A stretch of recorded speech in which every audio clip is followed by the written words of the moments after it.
হাইপোথাইরয়েডিজমে কিন্তু হার্টের বিভিন্ন সমস্যা হতে পারে, সেটা নিয়ে আজকে আলোচনা করব। প্রথমত যার হাইপোথাইরয়েডিজম থাকে তার কিন্তু হাইপারটেনশন হতে পারে এবং সেখান থেকে স্ট্রোক বা হার্ট অ্যাটাক কিন্তু হতে পারে।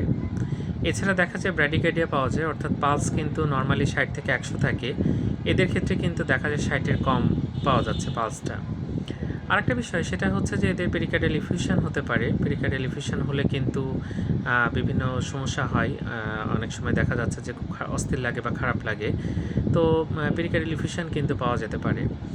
এছাড়া দেখা যায় যে আমি হাইপারটেনশনের কথা বললাম, পেরিকার্ডিয়াল ইফিউশনের কথা বললাম, ব্র্যাডিকার্ডিয়ার কথা বললাম, এগুলো কিন্তু আমরা পাই হার্টের ক্ষেত্রে। তো যাই হোক, যাদের হাইপোথাইরয়েডিজম আছে তাদের নিয়মিত ডাক্তারের কাছে যাওয়া উচিত এবং যে হরমোনটা সেটা রেগুলার খেতে হবে। মাঝে মাঝে পরিমাপ করে দেখতে হবে যে হরমোনের ডোজ বাড়াতে বা কমাতে হবে কি না।